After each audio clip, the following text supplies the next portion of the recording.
días.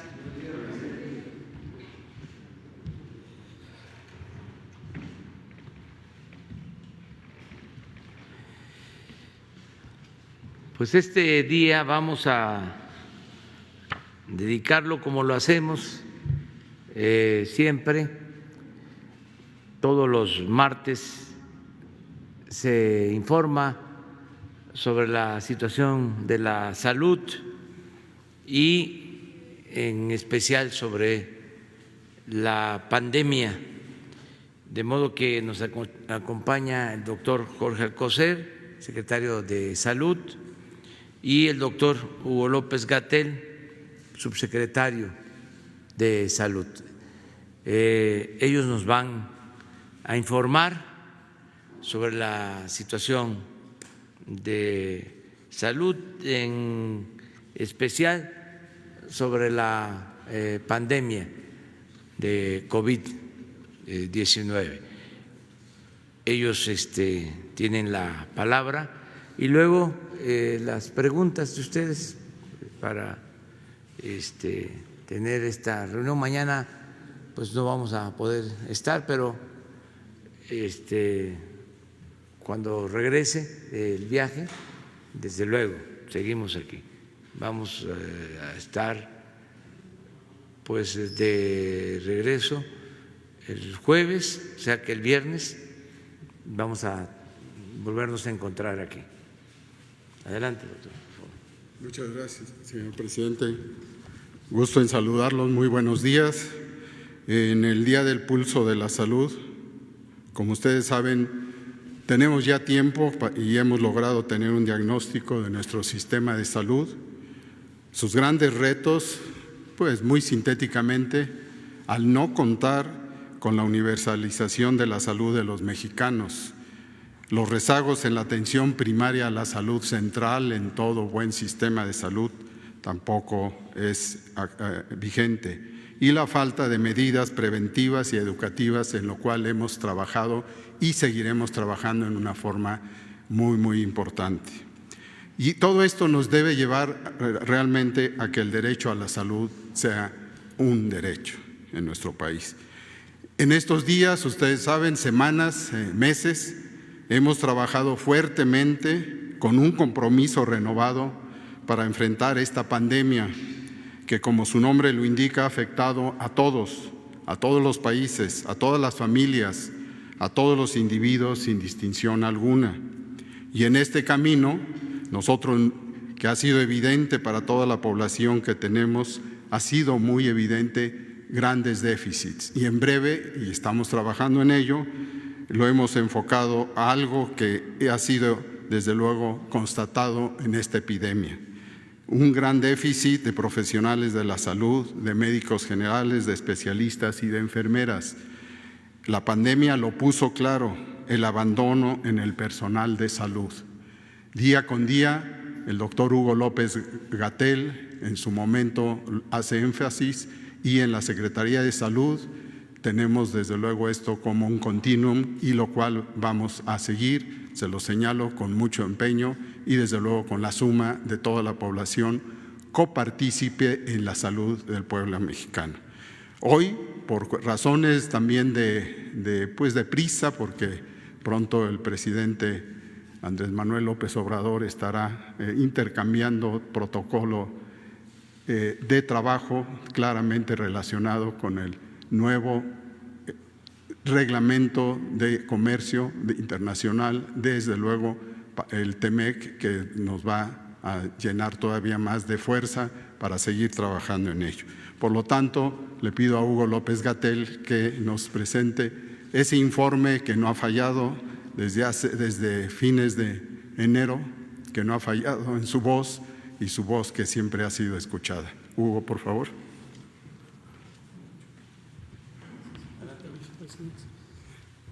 Con su permiso, presidente. Maestro, muy buenos días. Buenos días tengan todas y todos.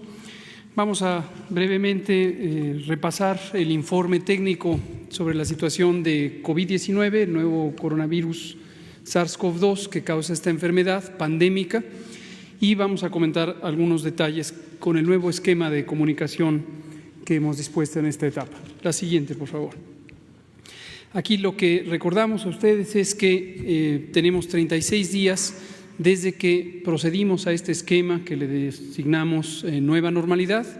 En otras partes del mundo también se ha usado este concepto para recordar que este virus, SARS-CoV-2, el causante de COVID-19, va a estar presente con los seres humanos durante varios meses, posiblemente años, a nivel mundial. A nivel mundial tenemos una enfermedad que ha afectado a toda la humanidad y que no tiene un tratamiento específico ni existe todavía una vacuna para prevenirlo. Llegará el momento en que la especie humana establecerá un equilibrio ecológico con el virus SARS-CoV-2, como ha ocurrido con innumerables otros virus y otras enfermedades infecciosas que causan este tipo de grandes epidemias, de pandemias.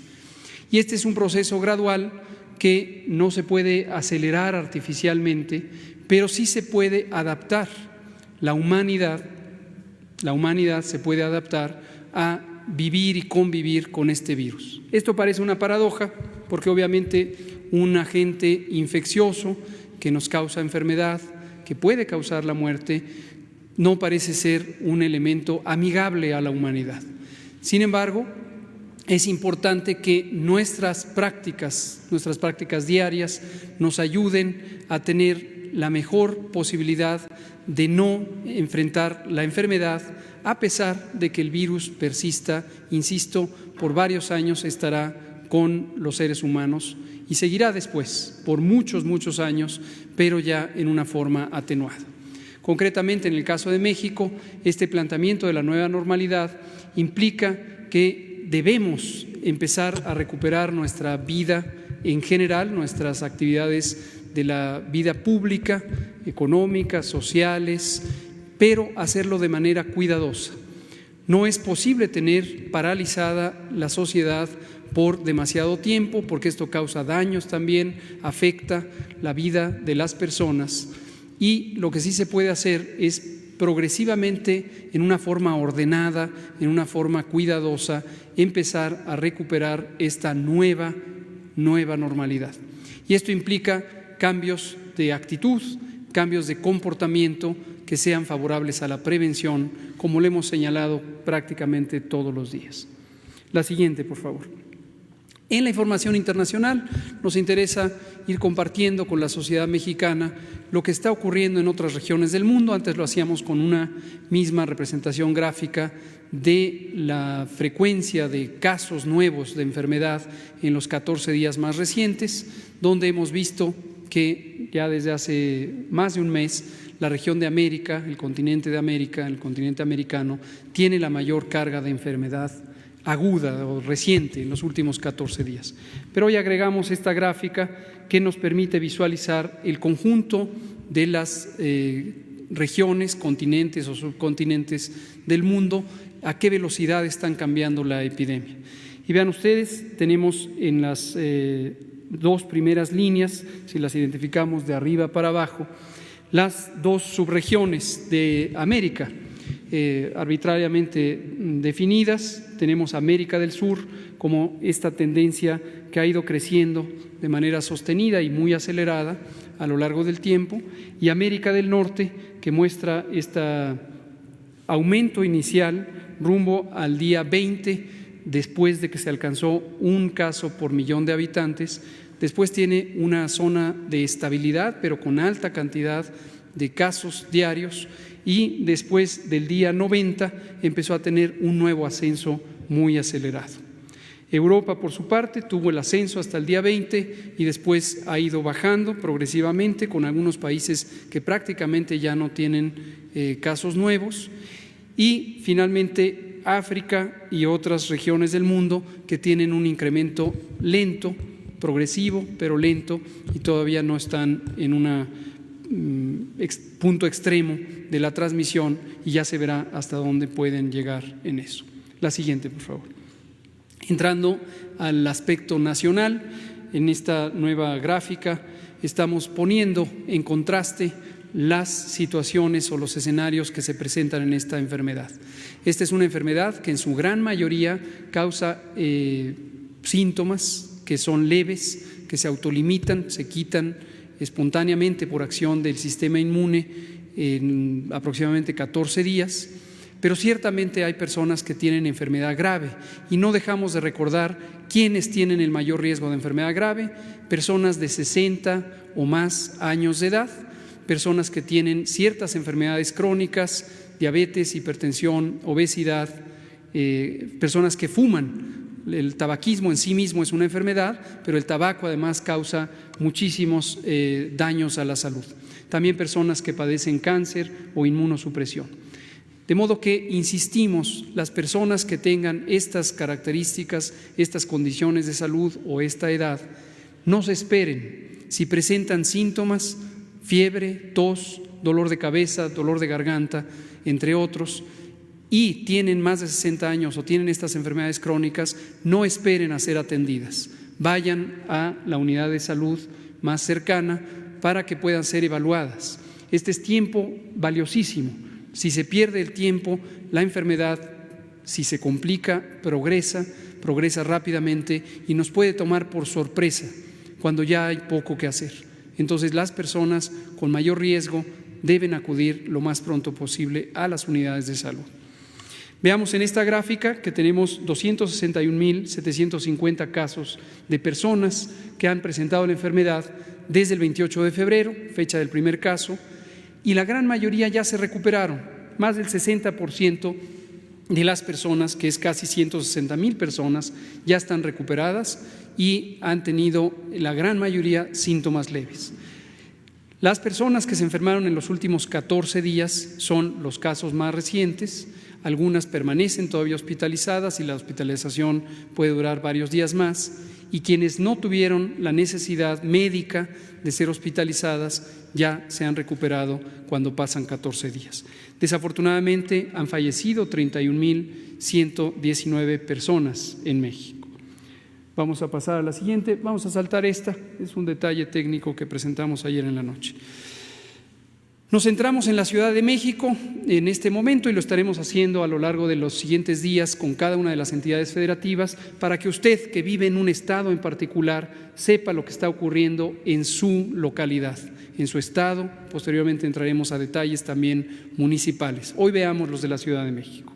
Aquí tenemos noticias positivas.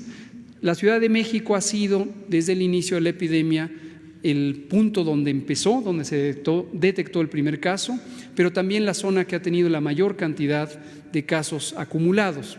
En principio, porque es la zona más poblada del país, no solo la ciudad, sino la zona metropolitana, tiene más de 23%, casi la cuarta parte de la población de México. Pero vemos una noticia positiva, que es ya desde hace 15 días al menos hay un descenso progresivo de los casos nuevos en la Ciudad de México.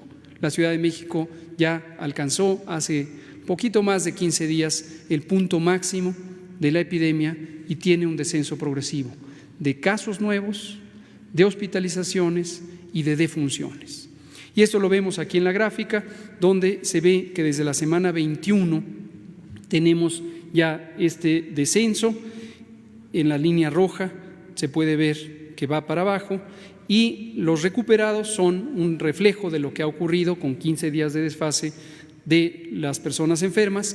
Y vean ustedes en la curva de hasta abajo, donde en la Ciudad de México se han detectado y confirmado 7.053 defunciones por confirmación de laboratorio, y tenemos ya también este descenso progresivo que empezó en la semana 20. La siguiente nos la saltamos, el detalle técnico, y entramos en un mosaico, una imagen que nos permite en una sola visualización tener el panorama de las 16 alcaldías de la Ciudad de México. Está la lista de alcaldías en la primera columna, en el extremo izquierdo de la gráfica, y lo que se ve en cada una de las columnas son semanas del año. Técnicamente le llamamos semanas epidemiológicas. La única particularidad de ello es que la semana se cuenta desde el domingo. Tenemos la octava semana del año, es la primera, y esto se va hasta la semana 26. Y vemos de manera rápida que hay intensidades del color rojo que representan la magnitud, el tamaño, la dimensión de la incidencia. La incidencia es el número de personas enfermas que se detectan divididas por el tamaño de la población. Esto es indispensable para tener una comparación apropiada desde el punto de vista técnico. Hay que considerar los tamaños poblacionales. Por eso en días recientes que algunos medios y personas hacían comparaciones numéricas entre países, pues les recordamos que esto es un error de concepción, es un error de entendimiento, es un error metodológico, porque las personas, el número de personas afectadas o el número de personas fallecidas es siempre proporcional al tamaño de la población. Regresando a la Ciudad de México, vean ustedes, hay 2 delegaciones o 2 alcaldías de la designación contemporánea que tienen o tuvieron la mayor carga de enfermedad: Iztapalapa y Gustavo Amadero, ya contando que son las zonas más pobladas. Insisto, es una comparación equilibrada por tamaño poblacional, pero a pesar de ello son las zonas o las alcaldías que han tenido la mayor intensidad. Sin embargo, también existen noticias positivas, porque se ve que consistentemente a partir de la semana 24 se va disminuyendo la intensidad del color rojo, lo que quiere decir es que la incidencia, el número de personas enfermas por cada 100,000 habitantes, también va a la baja. Lo vemos más claramente en la siguiente diapositiva, donde tenemos hasta arriba Iztapalapa y Gustavo Adolfo Amadero, que muestran este descenso desde la semana 21. También han descendido las otras delegaciones, alcaldías, no están todas aquí representadas, pero algunas que son representativas: Tlalpan, Álvaro Obregón y Xochimilco en la zona sur de la ciudad, también con este descenso, y Benito Juárez y Coajimalpa también en descenso. Finalmente, veamos la ocupación hospitalaria. Regresamos al panorama nacional. En el extremo derecho, en la gráfica y también en las etiquetas que están del lado derecho, vemos que tenemos 28,831 camas designadas para personas con infección respiratoria aguda grave, el síndrome clínico de COVID-19. De ellas, 45% están ocupadas en este momento, y esto se ha mantenido considerablemente estable a lo largo de la epidemia, al menos desde abril, cuando teníamos 645 hospitales COVID y hoy tenemos más de 907 hospitales COVID. Y en orden del lado izquierdo hacia el derecho tenemos a Nayarit, Tabasco, Nuevo León, Sonora y Guanajuato y Puebla como los estados con la mayor ocupación hospitalaria, lo que corresponde también con la mayor intensidad de la epidemia en estos momentos. Y en la última diapositiva vemos panorama semejante, pero específicamente para las camas de hospital destinadas y equipadas para personas críticamente enfermas. Tenemos 99,565 camas para este propósito, y de ellas 38%, son casi 3,000, un poco más de 3,500 camas, están ocupadas. Y del lado izquierdo en adelante tenemos el orden de ocupación: Baja California con 62%, seguido de Nuevo León, el Estado de México, Tabasco, Sonora y finalmente la Ciudad de México en el siguiente puesto. Recuerden que la Ciudad de México estuvo por varias semanas en el primer lugar de ocupación, ya no es el caso porque la epidemia va en descenso en la Ciudad de México. Esto es todo. Presidente y secretario. Bueno, pues es importante el saber que en el caso de la Ciudad de México está bajando la intensidad de la pandemia. De todas maneras, debemos de continuar con las medidas preventivas, no descuidarnos. Tenemos que seguir manteniendo la sana distancia, todo lo que es la higiene en lo personal, y si no es indispensable, necesario quedarnos en nuestras casas. Aquí aprovecho para pues agradecerle a todo el pueblo de México por el sacrificio, por el buen comportamiento, sin necesidad de medidas autoritarias. La gente ha actuado en forma responsable y esto nos ha permitido pues enfrentar la pandemia, que no falten las camas, que no falte equipo, que no falten especialistas, que no falten los médicos, que se atienda a la población, porque sí se logró aplanar la curva, no se ha desbordado el sistema médico. Esto ha significado también salvar vidas. Entonces, no ha sido en vano el sacrificio de la gente. Aprovechar para agradecerle mucho a los médicos, a las enfermeras, que a pesar de la fatiga, porque son muchos días, siguen trabajando, arriesgando su vida para salvar la vida de otros.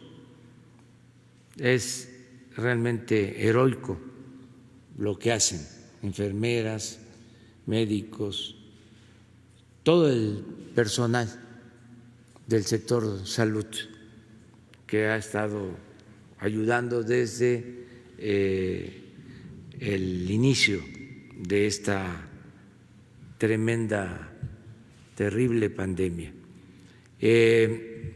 Decir que estamos atentos porque hay estados en donde están incrementándose los contagios, donde tenemos que seguir ampliando la capacidad hospitalaria y resolviendo también la demanda de especialistas. Estamos en eso. En el caso de Tabasco, de Nayarit, de Tamaulipas, está trabajando todo el sector salud para que no falten las camas, los equipos, los médicos. También informar que se han entregado los fondos que les corresponden a los estados, se han autorizado las transferencias de recursos para los estados en todo lo que tiene que ver con la salud. Tenemos pendientes 5 estados que ya dejé firmado el acuerdo para que hoy mismo se le transfieran sus fondos. Si recuerdo bien, es Guanajuato, Michoacán, Puebla, el Estado de México y la Ciudad de México. Hoy van a recibir sus recursos y estamos al día. En el resto de las entidades, 27 estados tienen sus recursos de este mes de julio, se entregaron por adelantado. Quiero pues también agradecer a todos los servidores públicos del sector salud y hacer un reconocimiento especial al doctor Hugo López-Gatell, que nos ha ayudado mucho, ha sido clave porque es un especialista de primer orden, especialista en la materia, en la atención de epidemias, de pandemias, y además, pues una gente honesta, íntegra, que ha estado informando siempre con transparencia y con apego a la verdad. Esto no les ha gustado mucho a nuestros adversarios, a los conservadores, y lo han estado hostigando, atacando durante todo este tiempo, pero él ha sabido ganarse la confianza de muchos mexicanos, de la mayoría de la gente, tiene credibilidad porque es una persona responsable, un profesional de primer orden. Y vamos a seguir informando sin caer en ninguna provocación o evitar caer en provocaciones, porque se ha podido también vencer al amarillismo de algunos medios, no de todos, que querían que se convirtiera en una pandemia inmanejable, que fracasáramos. Ya estaban esperando eso. Aún así se ha podido pues informar. Lo que hablaba, por ejemplo, Hugo hasta hace unos días, en una de esas hasta hoy mismo, no he visto los periódicos, pero se habla del número de fallecidos de México y se compara con otros países, nada más que no toman en cuenta la población de nuestro país. Por ejemplo, que ya se superó a Italia o a Francia o a España, pero nosotros tenemos el doble de población de esas naciones. En el caso de España son un poco más de 46 millones de habitantes. Nosotros tenemos más de 126 millones de habitantes, pero eso no se toma en consideración. Hay que estar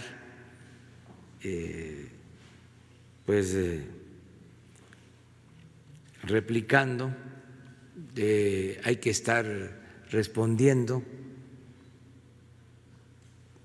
y es hasta penoso porque estas comparaciones sobre fallecidos pues son de mal gusto, dolorosas, porque no se trata de números, no es un asunto cuantitativo, al contrario, nuestro pésame permanente, nuestro dolor permanente a todos los que pierden la vida en México y en el mundo.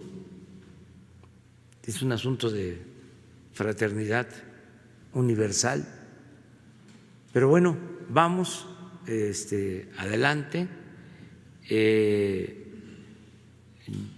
Como acordamos, nos vamos a ver el viernes de nuevo. Yo salgo hoy a Washington, salgo al mediodía. Tenemos mañana actividades en Washington, el encuentro con el presidente Donald Trump, es una reunión de trabajo y regresamos el jueves, de modo que el viernes ya estamos aquí y les vamos a informar de los resultados de este encuentro, de este viaje, que significa ir a celebrar la entrada en vigor del Tratado Comercial de Canadá, Estados Unidos y nuestro país, en un momento que lo necesitamos. Siempre es importante el que haya cooperación para el desarrollo, pero ahora, en una circunstancia de crisis económica mundial, este tratado nos va a ayudar mucho. Es muy oportuno. Se están dando a conocer resultados, por ejemplo, de la creación de empleos en Estados Unidos, y ya en junio pudieron crear o recuperar más de 4 millones de empleos en Estados Unidos. Claro, perdieron 20 millones en abril por la crisis económica, pero ya hay una recuperación. Y esto nos ayuda por la vecindad y por la integración en lo productivo, en lo económico, y también porque viven y trabajan millones de mexicanos en Estados Unidos. Entonces, este encuentro es muy benéfico, va a ser muy importante para alentar la integración económica de las tres naciones en beneficio de los pueblos. Entonces, para eso es la visita. Y ahora sí.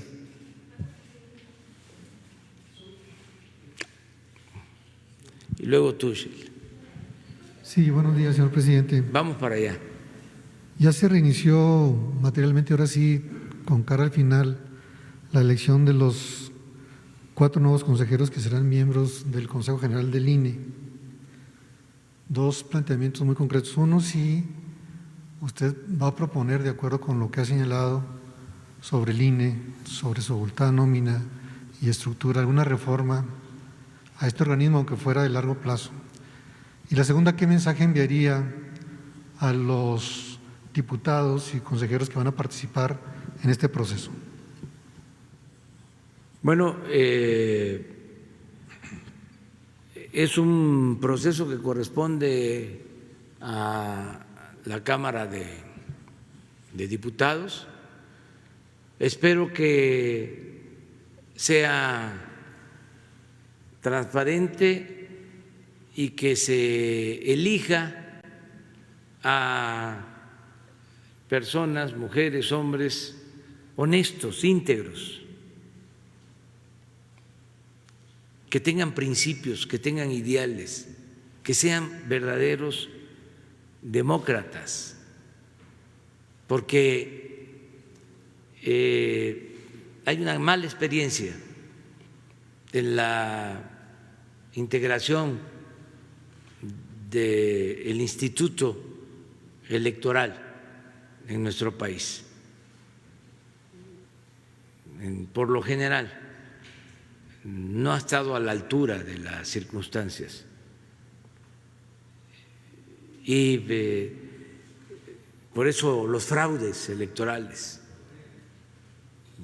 porque no hay autoridad electoral independiente que defienda el derecho de los ciudadanos a elegir libremente a sus autoridades. Han estado ahí gentes oportunistas, serviles, obedientes al poder, sometidos a los grupos de intereses creados, gente inmoral que han avalado fraudes electorales. Entonces, que eso no suceda y que lo resuelva la Cámara de Diputados y que sea la gente, repito, más idónea por su integridad, por su rectitud. Eso es lo que deseo. ¿Y sobre una reforma a este organismo? Nosotros no podemos hacer eso ahora. Creo que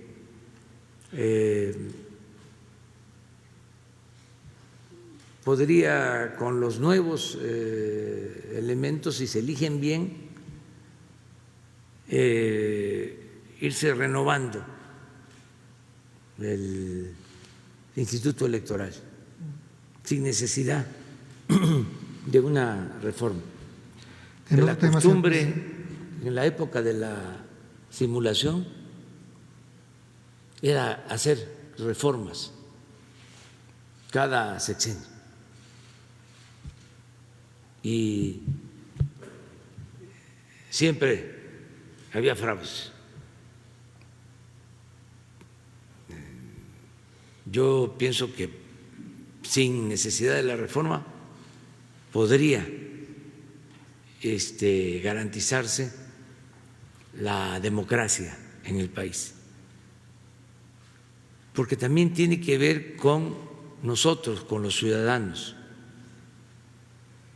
y con ir estableciendo el hábito democrático, la costumbre democrática, que desgraciadamente no tenemos hábito, costumbre democrática, porque no ha habido democracia durante mucho tiempo. Pues no hubo democracia en 3 siglos de dominación colonial, no hubo democracia en el siglo XIX, no hubo democracia en el siglo XX. O sea, algunos destellos, pequeños periodos, algunas elecciones, pero la constante en la historia de México ha sido la falta de democracia. Entonces, necesitamos establecer la democracia y convertirla en un hábito, en una costumbre.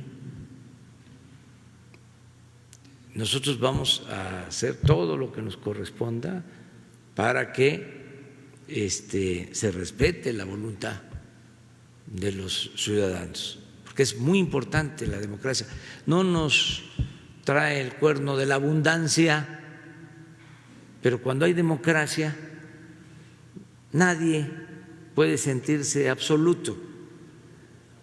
Hay contrapesos, hay equilibrios, y siempre es el ciudadano el que tiene las riendas del poder en las manos. No hay democracia, si un partido se porta mal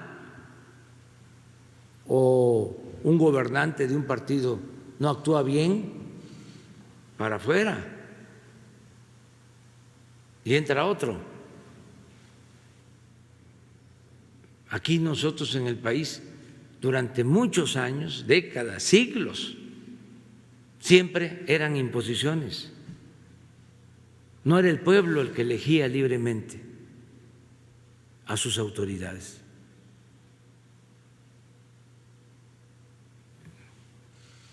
En el tiempo de Porfirio Díaz mandaba las listas a los estados de los que iban a resultar diputados o senadores, y pues ya esos eran.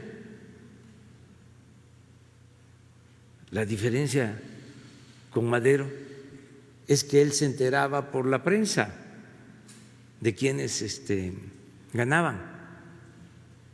Porfirio Díaz los nombraba a todos, y como había reelección, habían diputados que tardaban, pues como él, años ahí en la curul. Hay un fragmento de un texto de Alfonso Reyes donde habla de su maestro, mi paisano, Manuel Sánchez Mármol, le dio clase a Alfonso Reyes y dice que era diputado Sánchez Mármol, y luego dice Alfonso Reyes, sintió que lo habían pasado a una silla, a un sillón más cómodo, más muelle, y es que lo habían hecho senador, y ahí murió en su curul. Y fíjense, Sánchez Mármol luchó en contra de la intervención francesa, fue liberal, pero fue perdiendo sus convicciones y se volvió un hombre del régimen, porque tardaban muchísimo ahí, como diputados, como senadores. Luego con la revolución, aun cuando Madero, lo vimos ayer, quería la democracia, yo creo que es el presidente demócrata más sincero que ha habido en la historia.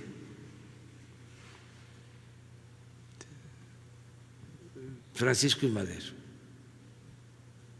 tenía como convicción el establecimiento de la democracia en México. No pudo, porque luego, al triunfo de la revolución, se hace a un lado la democracia.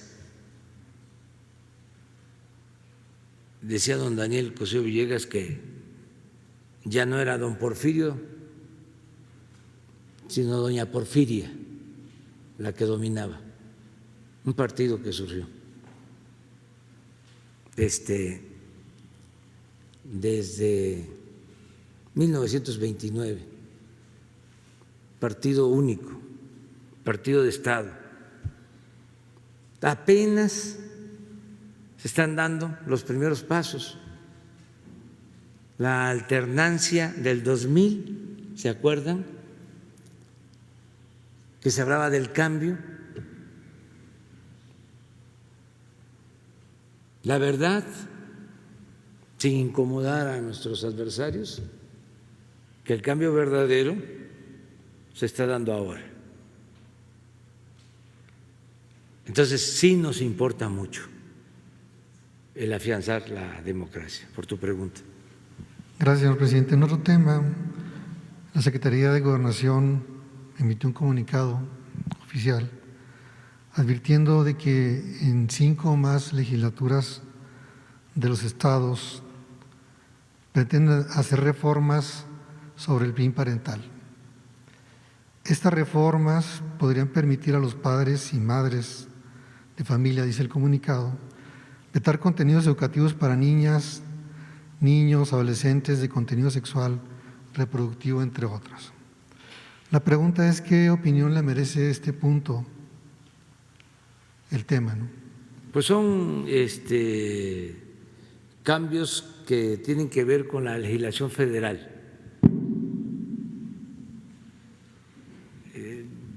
Básicamente, y nosotros no estamos promoviendo ninguna iniciativa en ese sentido, en lo federal. Desde luego los estados pueden también legislar siempre y cuando no se caigan desacato de lo que establece la Constitución General de la República. Pero no tenía yo conocimiento de eso que me está preguntando. Le voy a pedir a la licenciada Olga Sánchez Cordero que ella informe sobre este asunto.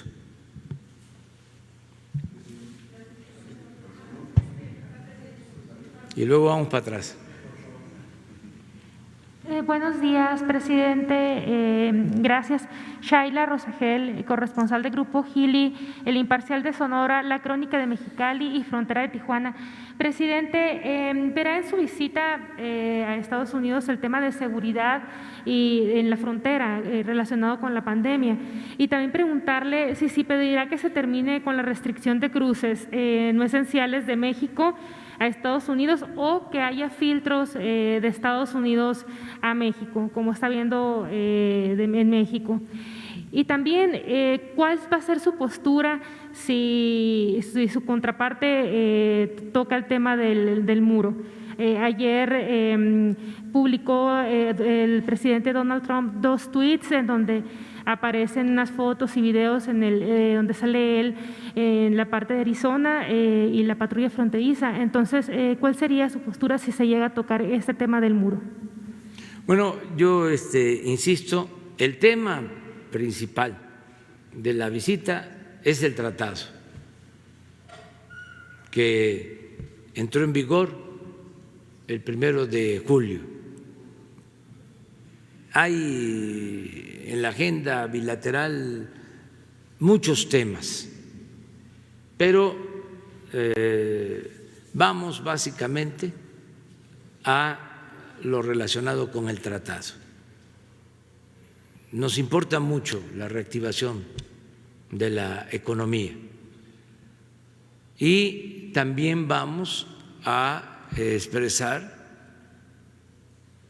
nuestro beneplácito porque las relaciones entre el Gobierno de México y el Gobierno de Estados Unidos se han llevado a cabo en términos de respeto.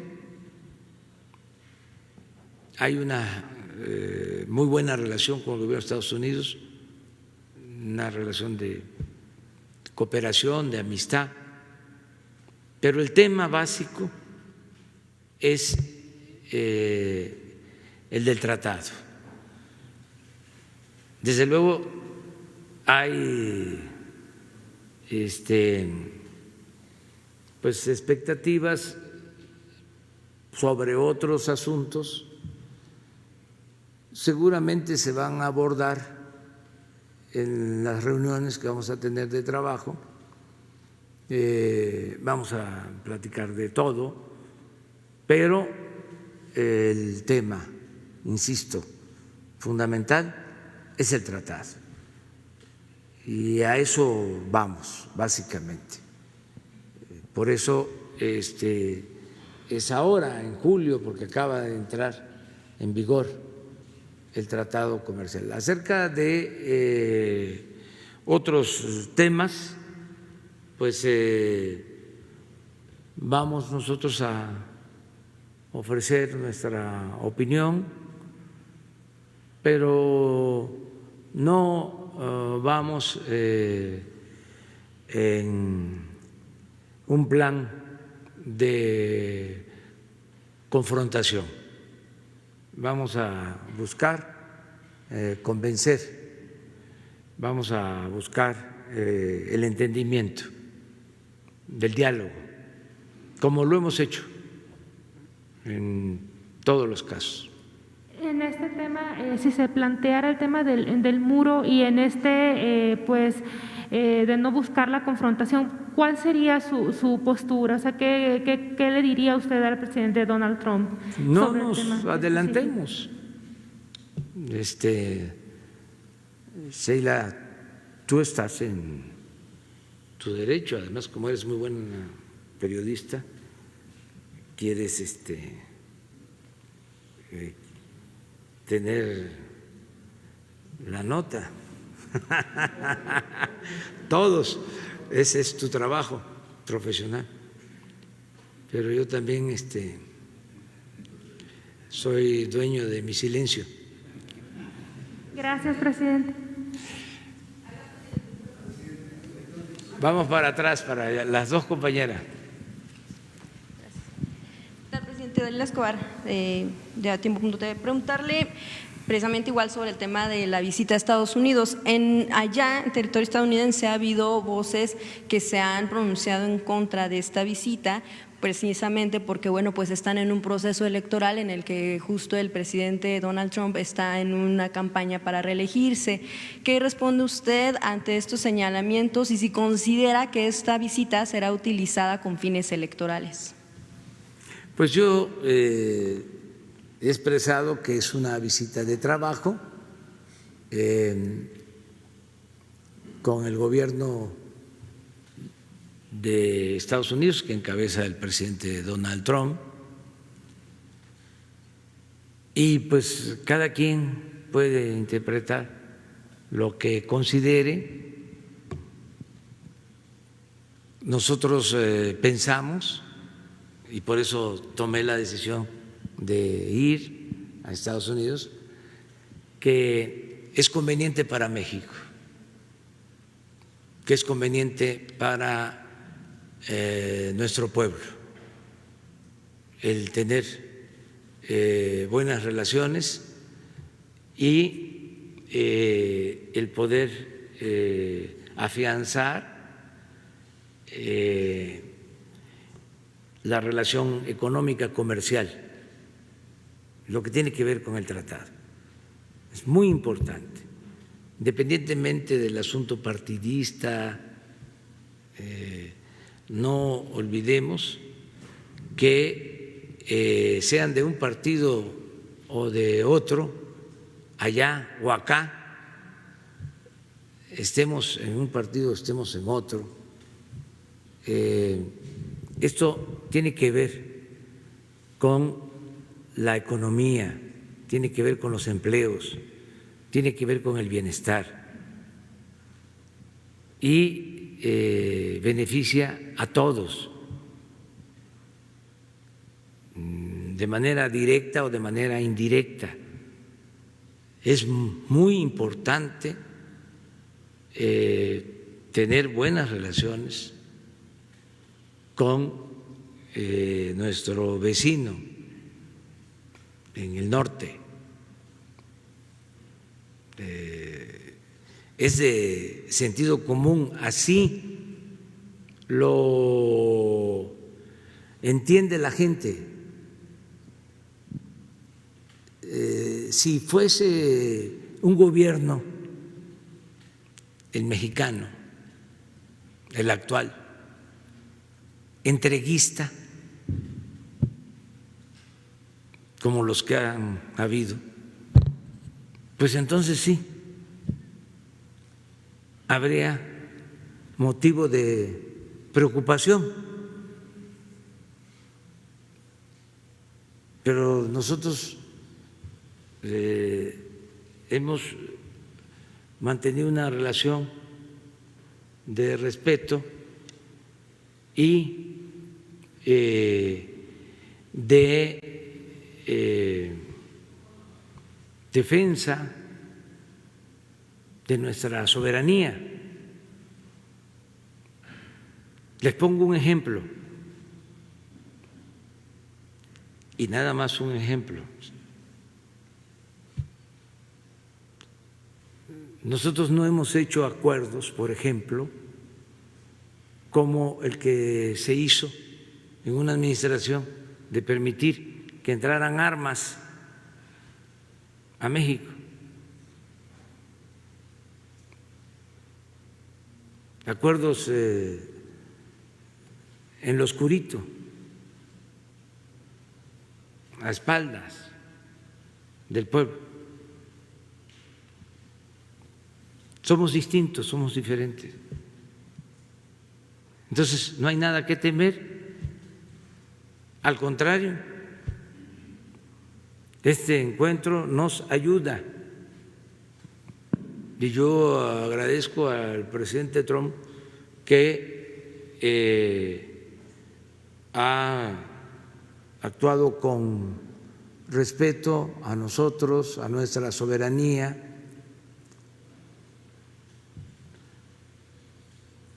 Todavía ayer, así como apareció esta foto en la frontera, pues también se da a conocer de que él defiende mi visita, porque hay pues oposición de algunos ciudadanos, como es normal en cualquier democracia, y él amablemente plantea de que quiere tener el encuentro con nosotros. Entonces, pues a eso vamos. También ya aprovecho para comentarles que me hice la prueba del COVID.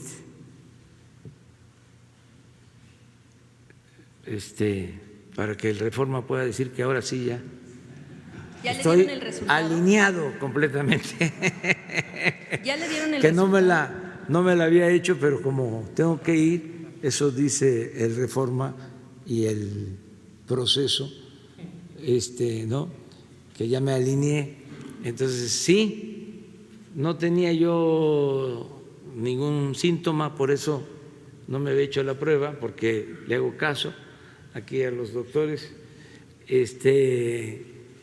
y siempre nos han dicho de que si no hay calentura, si no hay tos seca, si no hay malestar de cuerpo más allá del normal,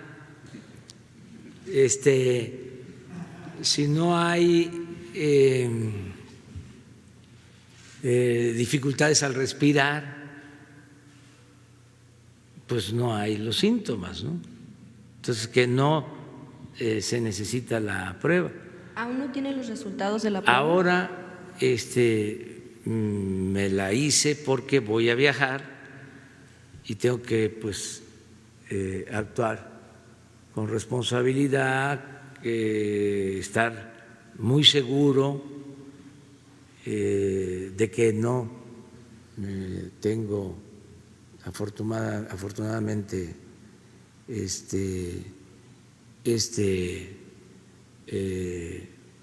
virus. Ya me hice la prueba, llevo mi certificado. También humildemente no se me quita nada.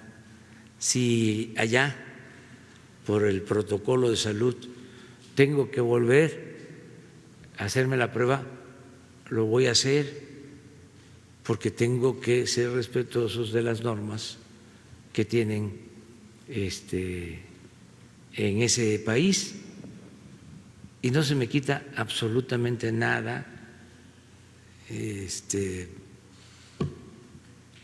No hay ningún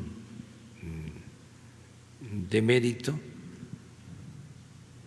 y pues yo quisiera que nadie se enfermara. ¿Dio negativo al COVID? ¿Dio negativo al COVID? Sí, sí, sí. Y bueno, nada más un poquito para Y delinear. llevo de todas maneras mi certificado.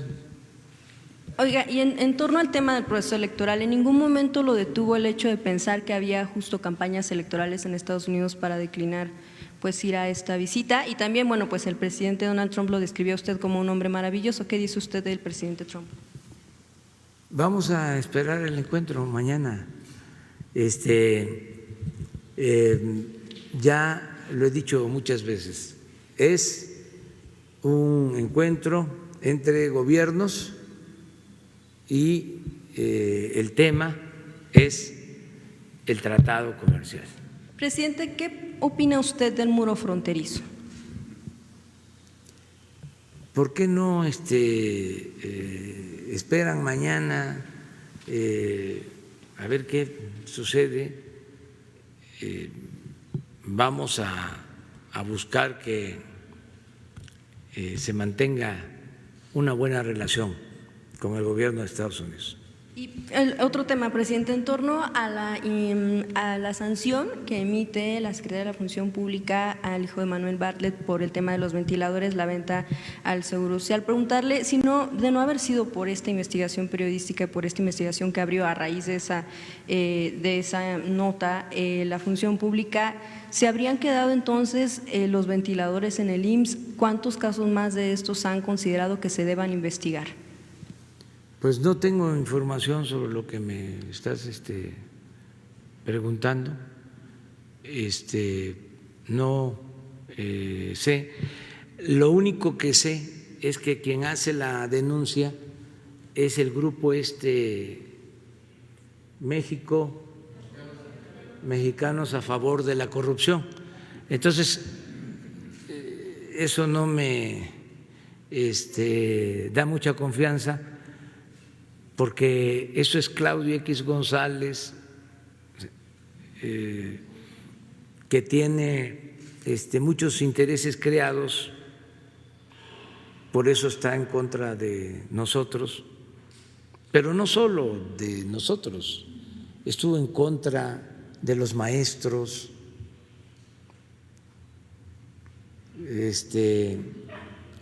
apoyando la mal llamada reforma educativa, siempre a favor de el régimen, muy complacientes con Carlos Salinas de Gortari y con los negocios, con los billullos. Acaba de vender una planta de generación de energía eléctrica a Iberdrola de España.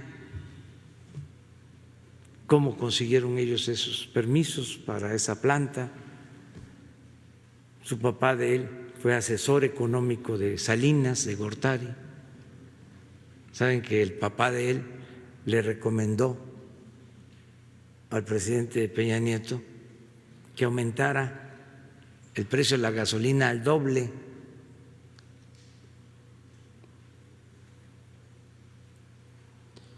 porque así el gobierno iba a tener más dinero. Sí, déjame que yo termine. Y le hizo caso al presidente Peña. Entonces eran los mandones de antes y ahora se convirtieron en los paladines de la honestidad pues que se lo crean otros. No faltan aplaudidores, apoyadores de este grupo. Eso es lo que puedo comentarte. Sanciona con inhabilitación. Pues es que tiene que hacerlo, esa es su función. Nada más que quería dar el contexto, porque si no, no se sabe de dónde viene. A ver, la compañera.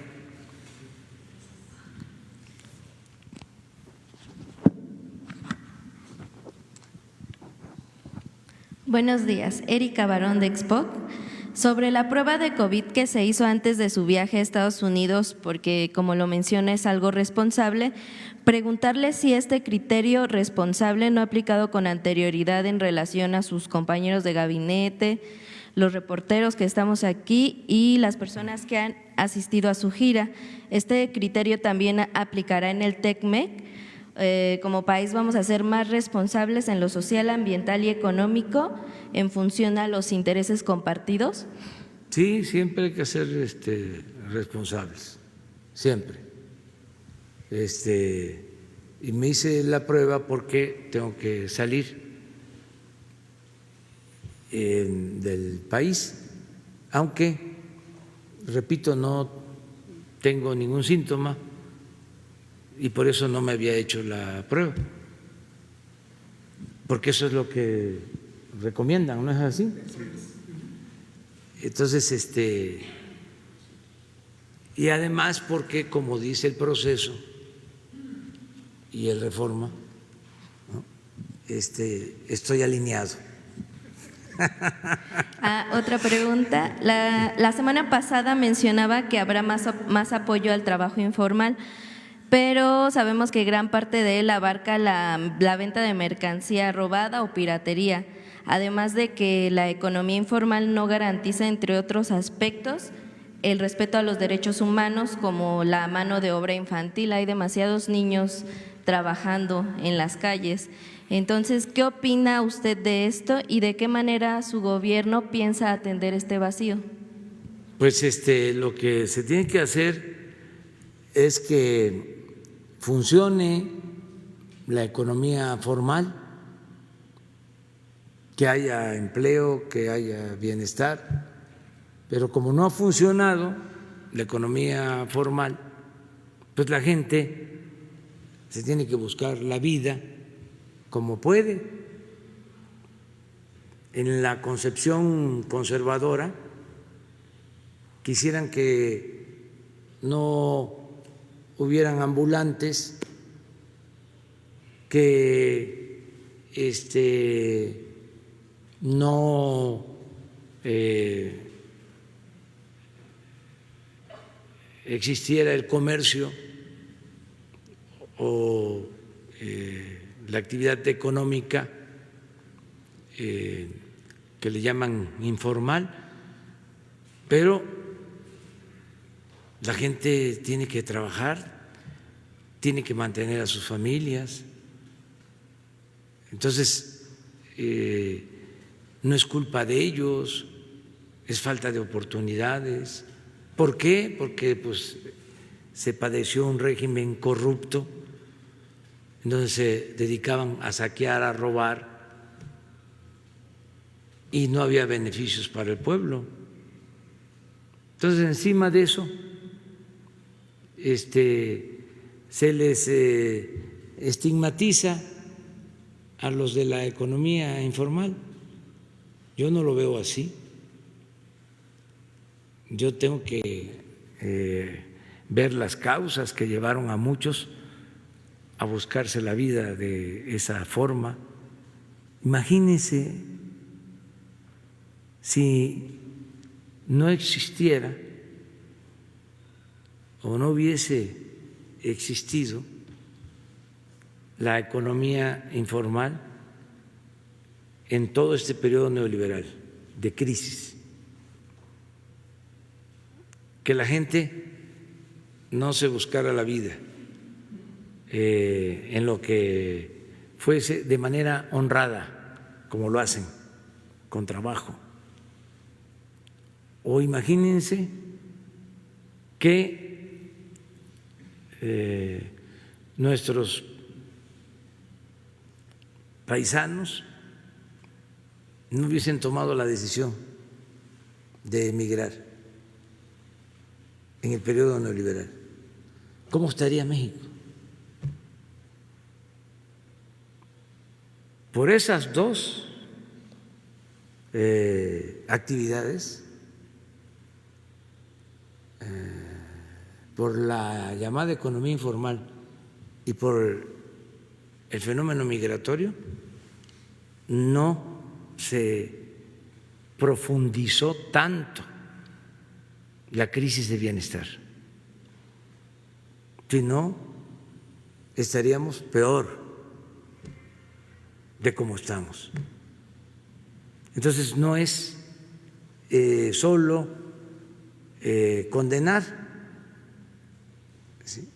a la gente, hay que entender las causas. Entonces, desde luego, en la medida de que haya más crecimiento económico, más oportunidades de trabajo, pues la gente va a ocuparse en las actividades formales, pero si no hay oportunidades, pues tienen que hacer lo que sea, y además es legal. Malo sería que tomaran el camino de las conductas antisociales, que se dedicaran a robar.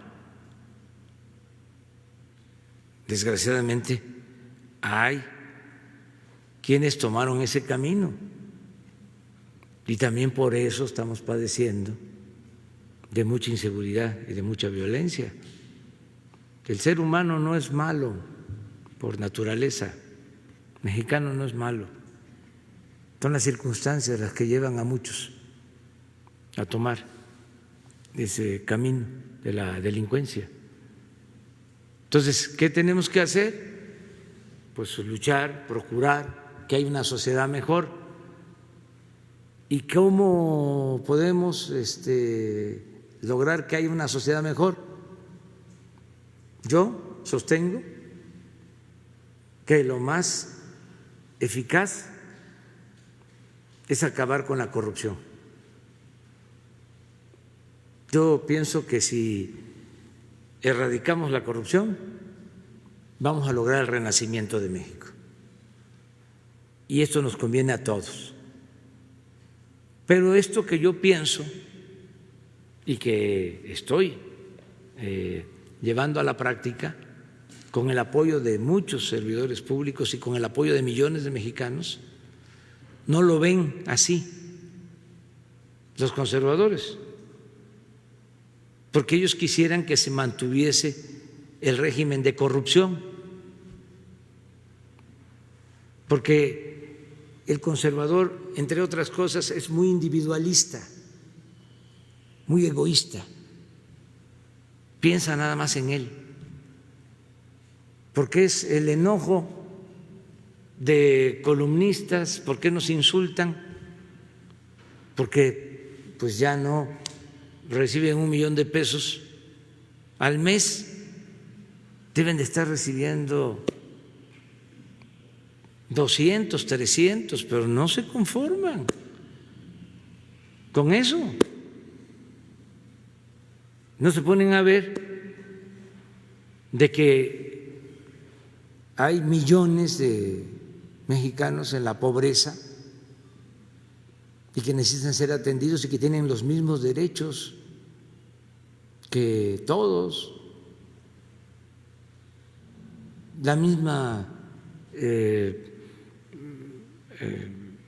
posibilidad de salir adelante, que no debemos de creernos más o tener privilegios. Entonces, acabar con la corrupción es muy importante.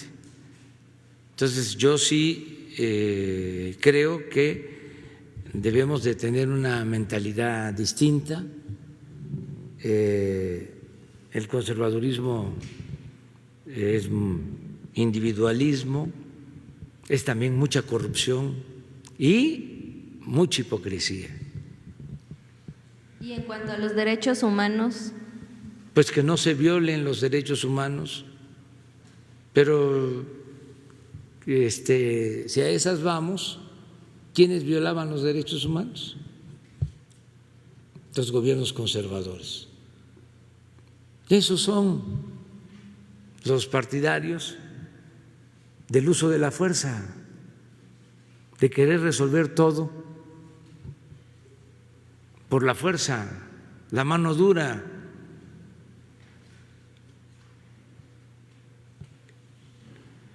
y una más, la última.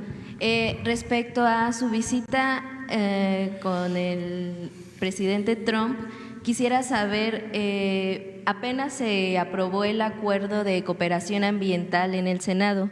Entonces, la mayoría de los postulados que hay vienen en contra de la mayoría de las políticas ambientales que usted ha implementado.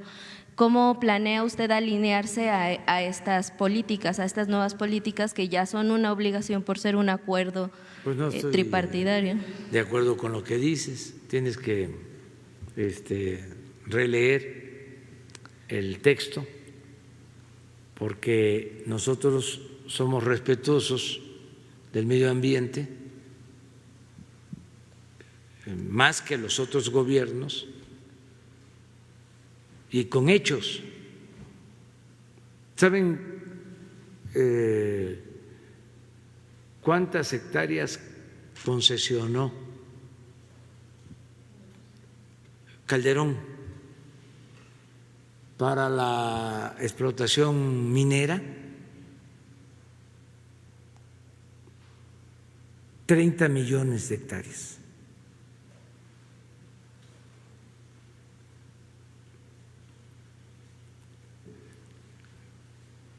¿Sabes cuántas hemos concesionado nosotros? Ninguna.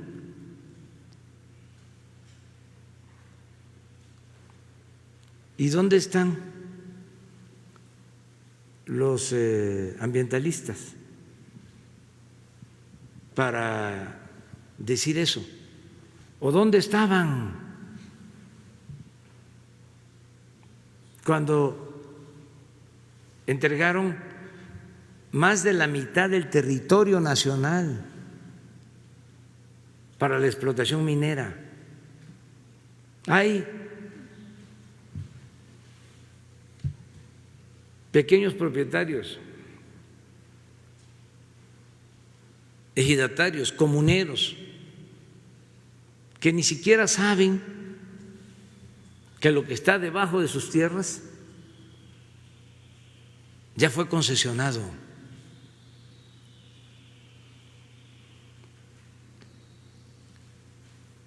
El territorio nacional tiene 200 millones de hectáreas.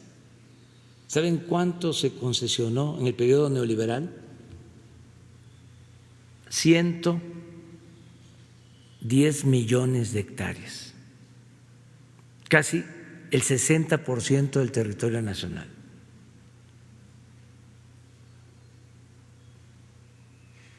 Porfirio Díaz fue agrarista. O sea, ¿y dónde estaban los ambientalistas? Los secretarios del medio ambiente, ¿dónde estaban? Que ahora se agrupan. Pero no se permite el maíz transgénico no a la práctica del fracking.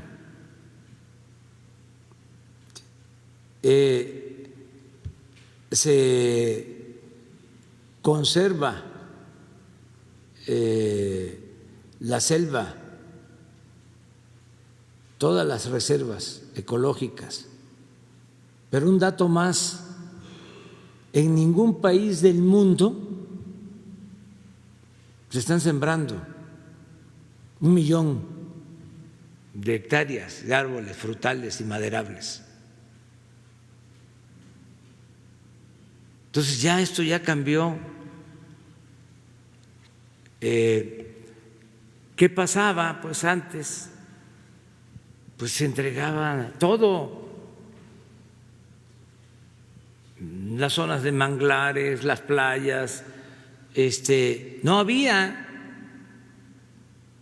ninguna limitante. Te voy a poner otro ejemplo, porque a lo mejor no lo sabían los ambientalistas. En el gobierno del presidente Fox vendieron una reserva en Cancún, como a 10 minutos del aeropuerto de Cancún. No sé si 200, 300 hectáreas. A 70 pesos el metro cuadrado.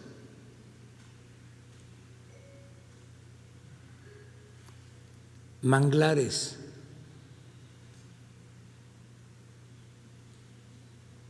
¿Y quién lo denunció? Nada más nosotros. Ahora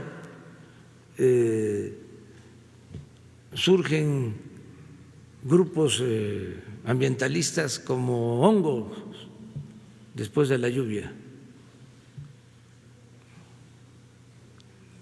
¿Dónde estaban? ¿Qué hacían?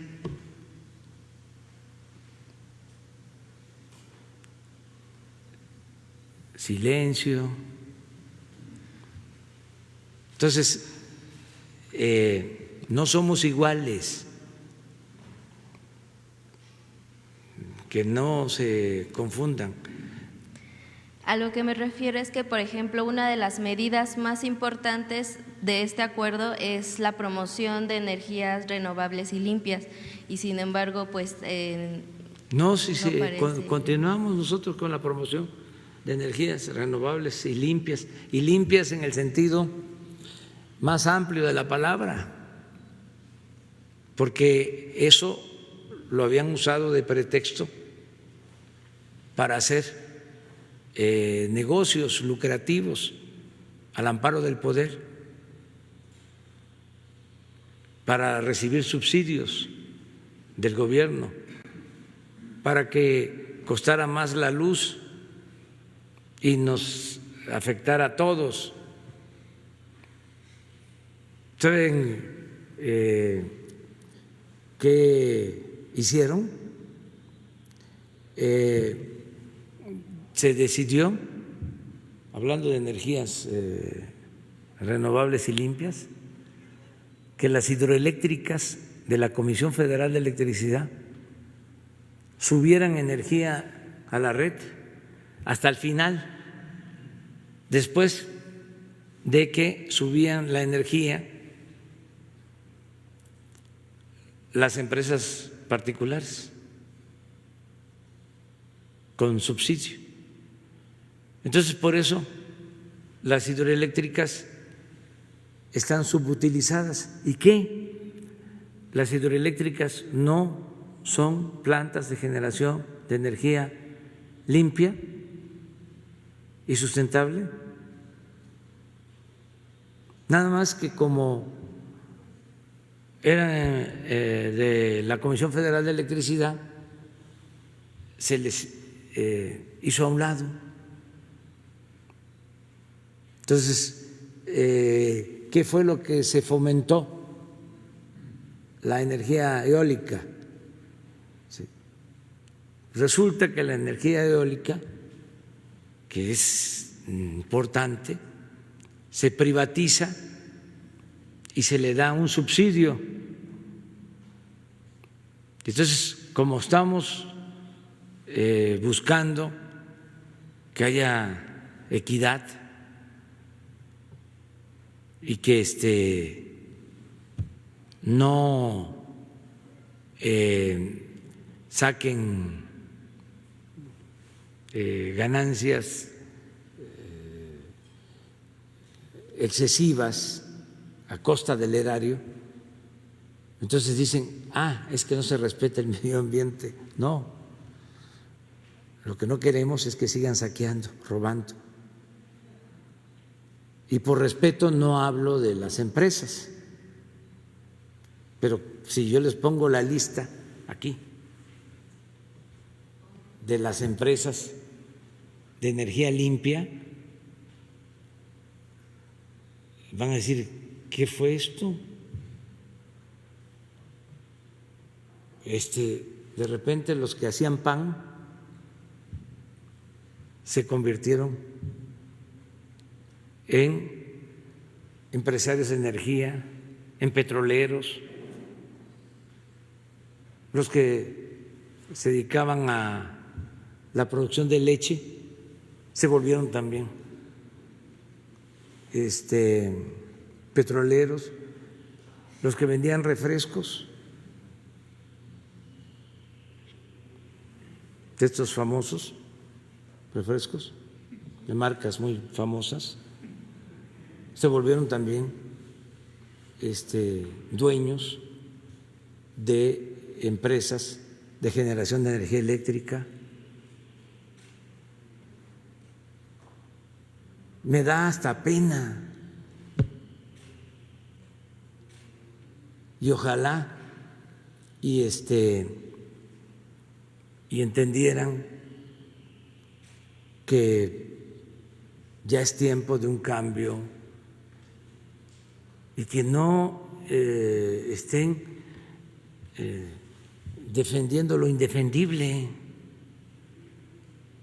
porque además puede ser que engañen a algunos, pero no van a engañar a todo el pueblo. Deberían de actuar con prudencia, quedarse callados,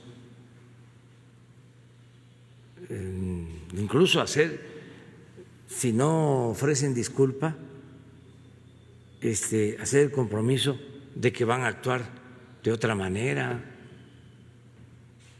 que ya no lo van a volver a hacer, porque quieren ser empresarios con dimensión social. Entonces, es aclarar todo esto que se ha malinterpretado, ¿no? Pero yo cada vez que salgan a plantear estas cosas, pues voy a dar respuesta, porque tengo que estar informando, tengo que estar orientando, pero se los dejo de tarea. Investiguen quiénes son los dueños de las empresas que generan electricidad, energías limpias y renovables. Investíguenlo.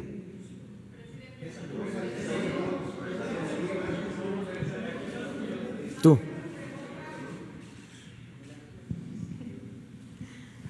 Buenos días, señor presidente. Gracias. Bueno, pues mi pregunta tiene que ver con el mensaje que emitió el domingo respecto al combate este combate que ha venido dando de manera frontal a la corrupción y a la impunidad, y sobre todo en el tema del sistema de justicia por los pasados acontecimientos. Quisiera que nos pudiera responder si considera necesaria la participación de diferentes instancias del Estado, como lo son los legisladores, para el tema de algunas reformas en materia penal, a efecto de cerrar los beneficios plasmados en algunas leyes para los delincuentes, el tema de derechos humanos, fiscalías en asuntos de capacitación y sanciones a quienes incumplan con protocolos de integración de carpetas y bueno, la Suprema Corte de Justicia, así como el Consejo de la Judicatura. Y bueno, pues todo esto por pues precisamente todo lo que ha encontrado en estos meses que lleva al frente del gobierno y que seguramente van a seguir apareciendo cosas y que sí considera necesaria esta vinculación entre todos estos organismos del Estado. Sí, estamos actuando de manera coordinada con el Poder Judicial y también con la Fiscalía en asuntos que consideramos fundamentales. En el caso, por ejemplo, de Ayotzinapa, allí hicimos un acuerdo con la Fiscalía y con el Poder Judicial, porque hay una necesidad de aclarar lo sucedido y se tiene que saber la verdad. Entonces, hay un trabajo coordinado a pesar de nuestras autonomías. Estamos trabajando de manera conjunta. Y así en otros casos. En lo general sería muy bueno el que se pensara en resolver en definitiva, pero esto tendría que salir del Congreso y del Poder Judicial, no necesariamente del Ejecutivo, un análisis de fondo para hacer una reforma que permita resolver en definitiva este problema de el otorgamiento de libertad a presuntos delincuentes por el hecho de que se integran mal las averiguaciones, porque se usa eso desde hace mucho tiempo, pero se intensificó en los últimos tiempos. El que está mal hecha la averiguación, no coincide la hora, no está bien el domicilio,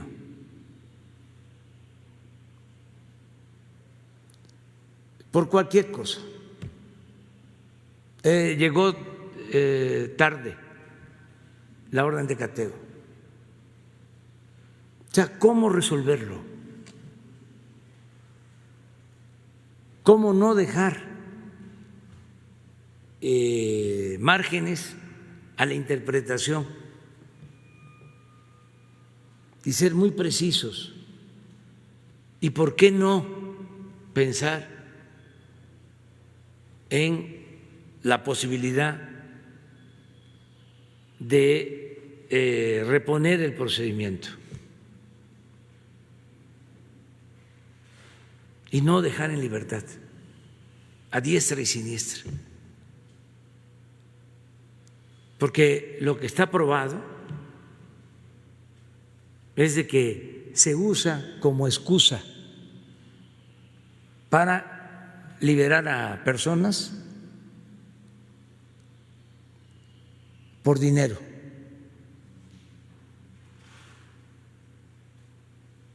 Esa es la forma más usual no te preocupes, nada más que va a costar tanto. Y entonces le buscan,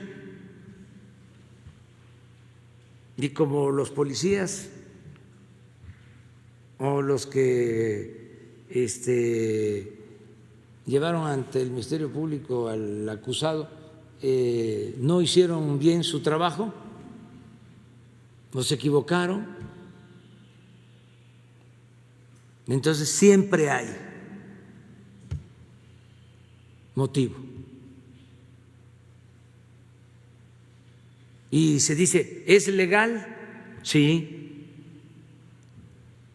pero es Tribunal Superior de Justicia, es Suprema Corte de Justicia, no es Tribunal de Derecho, no es Tribunal o Suprema Corte del Derecho, es de la justicia. Entonces no puede ser que por procedimientos no se haga justicia.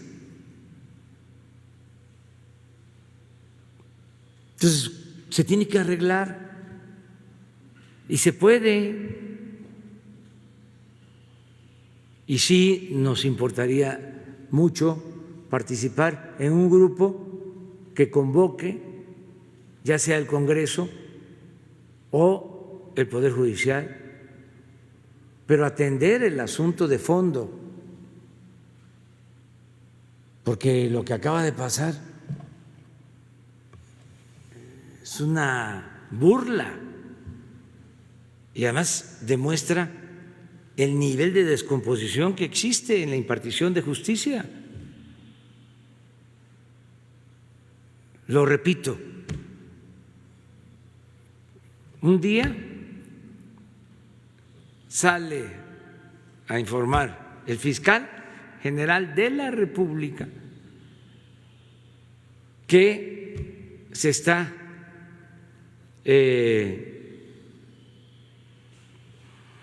esclareciendo y se tienen elementos para probar lo que sucedió en el caso de la desaparición de los jóvenes de Ayotzinapa y que ya se tienen detenidos, porque ya se tiene a un detenido importante. Eso al mediodía. Y en la noche, ese detenido importante, a las 12 de la noche, antes de que venciera el plazo, en el juzgado lo dejan libre. ¿Por qué? Vayan a saber. Sería interesante, ¿no?, que se supiera, pero fue seguramente una excusa por algo, o sea que no se presentaron las pruebas a tiempo, lo que sea, pero casi al mismo tiempo y esto fue una casualidad.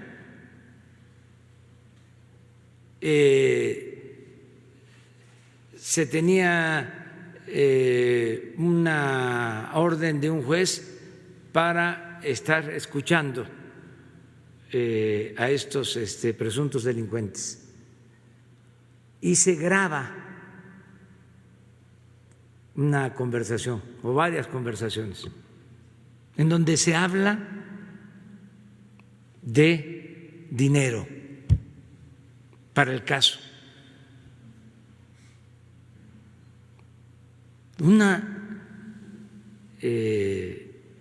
vergüenza.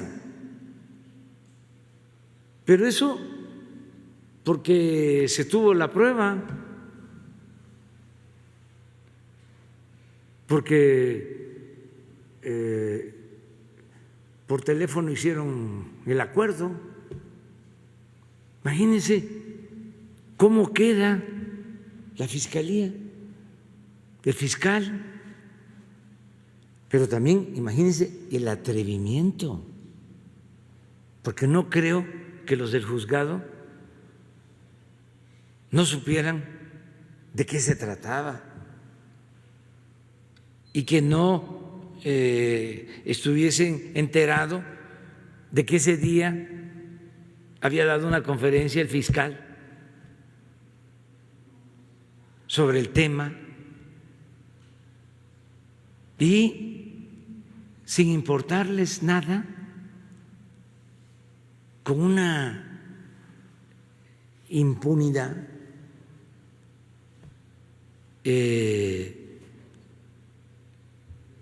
supina, absoluta, ¿se atreven a hacer eso? O sea, miren cuánta prepotencia. Estamos hablando de los jueces. Entonces, es muy buena tu pregunta y que ya se termine con esa excusa, ese pretexto, y desde luego que no se deje de capacitar a los policías, a los elementos que ponen a disposición a los presuntos delincuentes en los ministerios públicos, que se les capacite, sí, pero que también el juez actúe con un criterio de justicia. ¿Qué no saben? ¿Qué no sabían los jueces de quiénes están ahí detenidos, quiénes son? Entonces sí se puede hacer una reforma y sería muy bueno, porque imagínense, hay casos en donde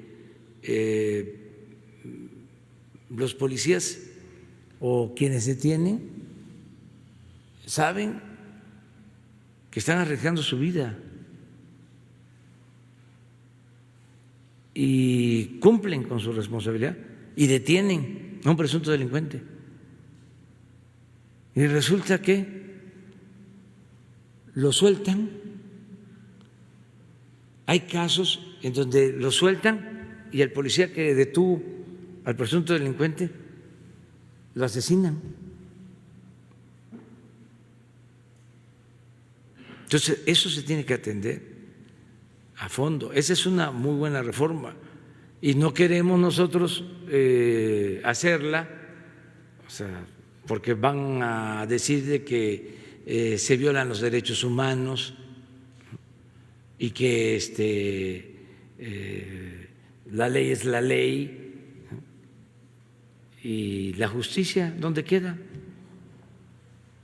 O sea, ¿por qué no ajustar la ley a las necesidades de justicia, o que la ley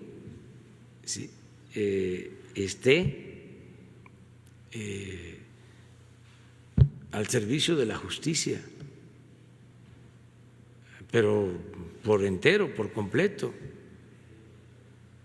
Entonces, sí es un tema importante, porque si no, no se puede avanzar. Nosotros, afortunadamente, en casos que consideramos trascendentes, como llevamos muy buena relación con el Poder Judicial, de respeto, de autonomía, independencia, pero hay cosas en las que nos ponemos de acuerdo, que hay cooperación, y lo mismo con la Fiscalía, pero no es en todo. Debería de pensarse en, sí, como lo comentas, en una muy buena reforma, y podría ser el Congreso. Nosotros participamos, o sea, sí participaríamos y el Poder Judicial, sobre todo, y la Judicatura, que es el órgano interno del Poder Judicial para sancionar actos de corrupción en jueces, en magistrados, ministros. Muy bien. Ya nos vamos.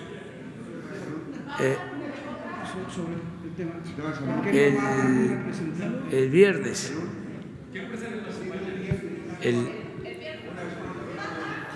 El viernes van a acompañarme, están invitados a una cena algunos empresarios mexicanos, no están todos, faltan dos. Son empresarios porque ellos, los integrantes del gobierno de Estados Unidos, propusieron esto, van a ir de parte, ellos tienen invitados también y nosotros hicimos también una invitación a empresarios. Nos faltan todavía dos que van a confirmar hoy. 10 empresarios, sí. Yo le voy a pedir a Marcelo Ebrard que hoy la cena es mañana, es hasta mañana en la tarde, noche, porque es únicamente para que nos acompañen en la cena. Las reuniones de trabajo tienen que ver con los servidores públicos, básicamente. John Foster decía que Estados Unidos no tiene amigos, tiene intereses. ¿Usted lleva en su agenda esta frase? Yo quiero mantener una relación de amistad, como buenos vecinos, con el gobierno de Estados Unidos. Creo que eso es lo que nos conviene, una relación de buena vecindad, de amistad con el gobierno de Estados Unidos. Muy bien.